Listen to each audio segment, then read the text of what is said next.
The first-class cabin was quiet, the low hum of the engines blending with the occasional clink of glasses and murmured conversations. A man in his mid-40s, dressed in an expensive suit, scrolled through his phone with a smug look, sipping his drink. He barely noticed when an older gentleman took the seat beside him. That was until he glanced over and did a double take. It was Clint Eastwood. The man scoffed loud enough for others to hear. "Didn't expect to see you up here," he muttered, shaking his head. "Figured Hollywood royalty would have a private jet." Clint, calm as ever, simply offered a polite nod. "I like to fly commercial sometimes," he said. The man smirked, leaning back. "Guess even legends have to cut costs these days." His voice carried a smug superiority, as if enjoying the idea that a movie star wasn't above the rest of them. A few nearby passengers turned their heads, sensing something brewing. Clint didn't react. He just sat there, completely unfazed. But the man wasn't done. "You know, I never understood the hype about your movies," he continued. "Just a bunch of old tough guy nonsense. The world's moved on from that, don't you think?" For the first time, Clint turned slightly, meeting the man's gaze with those signature steely eyes.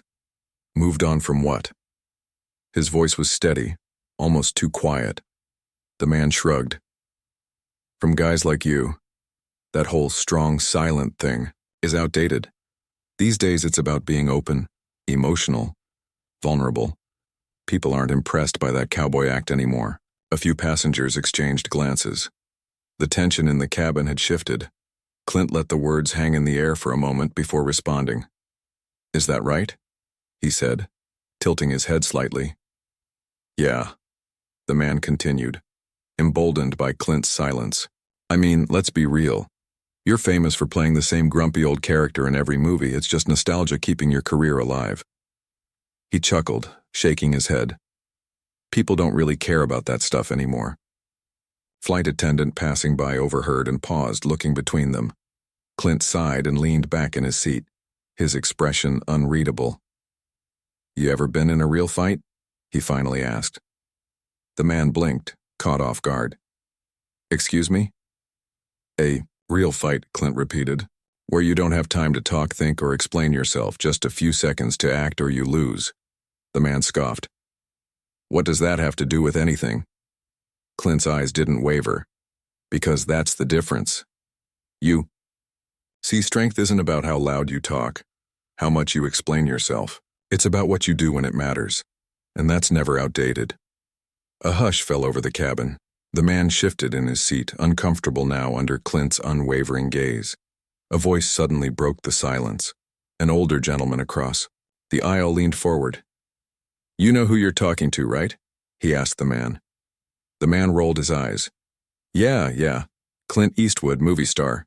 The older gentleman shook his head. "Not just that. Korean War veteran, director, producer, former mayor. And at 93, he could still teach you a thing or two about what real toughness looks like." A murmur spread through the cabin. Some passengers were already filming, others nodding in agreement. The man's arrogance visibly cracked. He swallowed, his confidence draining. Clint gave him one last glance before turning away as if he had already lost interest. The flight attendant, sensing the shift, stepped forward. "Would you like another drink, Mr. Eastwood?" Clint shook his head. "No, thanks. I think I've had enough entertainment for one flight." The cabin filled with quiet chuckles. The man sank back into his seat, suddenly very interested in his phone. For the rest of the flight, he didn't say another word. As the flight continued, the tension in the cabin slowly faded, replaced by an air of quiet amusement. Passengers exchanged knowing glances, some still smirking at the humbling moment they had just witnessed. The man beside Clint, now silent, shifted uncomfortably in his seat, clearly regretting his earlier arrogance. After about an hour, as the flight attendants moved through the cabin with another round of drinks, a young man a few rows ahead turned around. He looked to be in his late 20s with a respectful demeanor. "Mr. Eastwood," he said hesitantly, "I just wanted to say, your movies meant a lot to my grandfather. He fought in Vietnam, and he always said you were one of the few Hollywood Guys who understood what real men went through. Clint gave him a small nod, his expression softening. Your grandfather still around? The young man shook his head. No, sir. He passed a few years ago, but he made sure I grew up watching. The outlaw Josie Wales and Unforgiven said those movies actually had something to say. Clint smiled slightly. Sounds like your grandfather was a good man. The young man beamed with pride. He was. Across the aisle, an elderly woman spoke up. You know, Mr. Eastwood, I always admired your work too, she said warmly. But what I admire even more is how you've always carried yourself. You never had to be loud or crude to get your point across. That's something rare these days. Clint chuckled. Well, ma'am, I figure if you have to yell to be heard, you're probably not saying much worth listening to. A few passengers chuckled at that. Even the flight attendant refilling drinks smiled.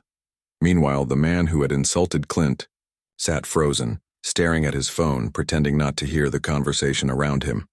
Another passenger, an older man wearing a military cap, chimed in. I served in the Marines, and I'll tell you what, there aren't many like you left in Hollywood. These days seems like every tough guy is just playing pretend. Clint gave him a respectful nod. Well, I appreciate that. And more importantly, I appreciate your service. The former Marine grinned. Likewise, sir. At this point, even those who hadn't spoken were now fully engaged, watching Clint with admiration. The entire first-class cabin had transformed into an impromptu appreciation gathering, while the man who had mocked Clint earlier sat red-faced, unable to disappear fast enough. After a while, as the cabin lights dimmed for the night portion of the flight, Clint leaned back in his seat, closing his eyes. But before he did, he glanced at the man beside him one last time. Son, he said quietly, next time, before you judge someone, maybe take a moment to figure out who you're talking to. The man swallowed hard and nodded slightly too, ashamed to say anything. Clint gave a small, satisfied smirk and closed his eyes, resting as the plane continued its journey through the night. The flight continued in relative silence, the hum of the engines filling the cabin as passengers settled. Some scrolled through their phones, others sipped their drinks, but the energy in the air had shifted. The arrogant man who had insulted Clint Eastwood no longer carried the smug confidence he had at the start of the flight. Instead, he sat rigidly, in his seat staring straight ahead, occasionally fidgeting as if trying to shrink into the upholstery. A few minutes later, a flight attendant approached Clint with a fresh cup of coffee. Mr. Eastwood, this one's on the house, she said with a smile, from the entire crew. My father was a huge fan of yours, and he made me watch Gran Torino when I was a teenager. I didn't get it back then, but now, I understand. Clint gave her a grateful nod. Thank you, miss. Glad it meant something. She hesitated for a moment, then leaned in slightly. I think a lot of us appreciate people like you more than you know, especially nowadays. Clint's eyes twinkled, with understanding. Well, some things never go out of style. The flight attendant smiled, then walked off, leaving the other passengers even more aware of the moment unfolding before them. Then, as if the universe decided the lesson needed just a bit more weight, the captain's voice crackled over the intercom. Ladies and gentlemen, we'd like to take a moment to acknowledge a very special passenger aboard tonight's flight. We have with us none other than the legendary Clint Eastwood, actor, director, and a true icon of American cinema. A ripple of applause spread through the first-class cabin, and even from coach heads turned as passengers peeked forward, trying to catch a glimpse of the living legend. Some clapped politely, while others, especially the older passengers, cheered with genuine enthusiasm. The man who had insulted Clint shrank further into his seat. His face burned with embarrassment. He had tried to mock a legend, only to find himself completely outclassed in every possible way. As the applause died down, the young man who had spoken about his grandfather turned back again. You know, Mr. Eastwood, I bet my granddad would have given anything to be sitting here right now listening to all this. Clint chuckled. Well, son, something tells me he's got the best seat in the house. The young man grinned, his eyes slightly misty. Across the aisle, the Marine veteran gave a slow nod of respect. The flight continued, but the lesson had already been written in the air, one of respect, humility, and the undeniable truth that real greatness doesn't need to prove itself. It simply exists. And as the arrogant man sat in his seat staring at nothing, he knew he had just become part of a story he would never live down. As the flight carried on through the night, the atmosphere in first class remained calm. But there was a quiet tension surrounding the man who had insulted Clint Eastwood. He barely moved, keeping his eyes glued to the screen in front of him, but it was obvious. He felt the weight of his mistake. He had tried to belittle a man whose legacy spoke louder than any insult ever could, and now he was sitting in the very shadow of that greatness. Occasionally, a passenger would glance his way, some shaking their heads in disbelief, others smirking, as if silently saying, "You really thought that was a good idea." The flight attendants continued their service as if nothing had happened, but even they exchanged knowing looks. The entire plane had witnessed his arrogance collapse under the sheer presence of Clint Eastwood. As Clint sat back sipping his coffee, his expression remained unreadable. He wasn't gloating. He wasn't looking for an apology. He had nothing left to prove. A lifetime of accomplishments, respect, and hard-earned wisdom had already spoken for him. Finally, after what felt like an eternity, the man turned toward Clint. His face was no longer filled with arrogance, now it was regret. He cleared his throat, forcing himself to meet Clint's gaze. "Look, Mr. Eastwood, I was out of line earlier." Clint raised an eyebrow but said nothing. The man swallowed hard, visibly struggling to find the right words. "I didn't mean to come off like a jerk. I guess I made an assumption, and that was stupid of me."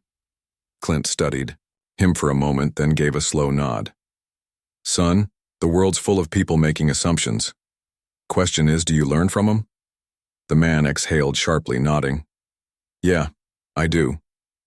There was a beat of silence, then Clint leaned back in his seat, seemingly satisfied. Good. And that was that. No long lecture, no need for further discussion. Just a simple moment of realization and a lesson learned. As the plane began its descent toward the destination, the mood had shifted entirely. The young man who had spoken about his grandfather sat a little taller in his seat, still beaming from his interaction with Clint. The Marine veteran gave Clint a small nod before closing his eyes for a bit of rest. And the man who had insulted him? He remained quiet, but something in his posture had changed. The arrogance was gone, replaced by humility. As the plane landed and passengers gathered their belongings, Clint Eastwood stood up, adjusting his coat. The same flight attendant who had offered him coffee smiled as he passed by. "Safe travels, Mr. Eastwood." Clint tipped his head slightly. "You too, miss." As he walked down the aisle, other passengers watched him go, some still in awe, others feeling lucky just to have been part of the experience. And as for the man who had insulted him, he remained seated, watching Clint disappear toward the exit. He had boarded that flight thinking he was the smartest man in the room. But by the time he stepped off, he had learned a lesson he'd never forget. As Clint Eastwood stepped off the plane and into the terminal, the air felt lighter, at least for him. For the man who had insulted him, however, the weight of his actions lingered like an anchor around his neck. He followed behind slowly, lost in thought, his earlier confidence shattered. Passengers dispersed into the airport, some still stealing glances at Clint as he moved with the quiet authority that only a legend could carry. The young man who had spoken about his grandfather walked a few paces behind him, still beaming with excitement. He had just met Clint Eastwood, a man who had shaped American cinema, a man of honor, grit, and timeless wisdom. As Clint reached baggage claim, he stood quietly, waiting for his suitcase. That's when a voice spoke up from behind him. "Mr. Eastwood?" Clint turned. It was the man, the one who had insulted him on the plane. He stood there, shifting on his feet, clearly nervous. Gone was the cocky smirk, the smug attitude. What remained was a man who had come face to face with his own foolishness. He exhaled, gathering his thoughts. "I just wanted to say, I'm sorry. For real this time." Clint studied him for a long moment, then nodded. All right. The man blinked, surprised. That's it? Clint smirked. What else do you want? A 10-minute speech? The man let out a breath of laughter, shaking his head. No, I guess I expected you to tell me off again. Clint shrugged. Didn't have to. You figured it out yourself. The man ran a hand over his face. Yeah, I did. He hesitated. I looked you up on my phone after what happened on the plane. I thought I knew who you were, but I didn't. I made a snap judgment and I was wrong. Clint gave a small nod as if to say lesson learned. The man hesitated again, then extended a hand. For what it's worth, I respect what you've done, and I'll think twice before running my mouth next time. Clint eyed the hand for a beat, then shook it, firm but brief. That's all a man can ask for. As the man walked away, something had changed. He wasn't just some arrogant traveler anymore. He had learned something valuable that day, something he'd carry with him far beyond that flight. The young man who had been watching from a distance grinned. Man, that was something. Clint chuckled, grabbing his suitcase. Son, life's full of people who talk too much. The trick is knowing when to listen. And with that, Clint Eastwood strode off into the crowd, just as legendary as ever. Clint Eastwood made his way toward the exit. The young man followed, still riding the high of the moment.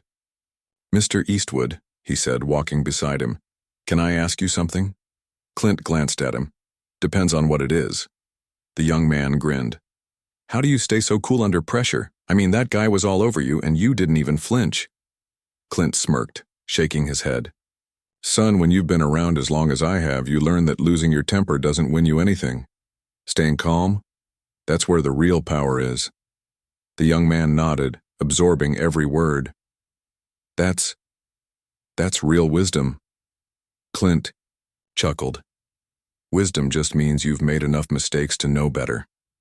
They stepped outside into the fresh air, where a black SUV was waiting for Clint. The driver quickly stepped out and grabbed his suitcase. Before Clint got in, he turned to the young man. You got a good head on your shoulders, kid. Keep it that way. The young man smiled, standing a little taller. I will, Mr. Eastwood. And, thank you. Clint gave a final nod, then climbed into the SUV. As it pulled away, the young man stood there for a moment, replaying everything in his head. A few feet away, the man who had insulted Clint was watching too. He let out a deep breath, hands in, his pockets. He wasn't the same man who had boarded that flight. He had walked on thinking he knew everything. Now he walked away knowing he had a lot to learn. And Clint? He was already on to the next thing. Because legends don't linger in the past, they just keep moving forward.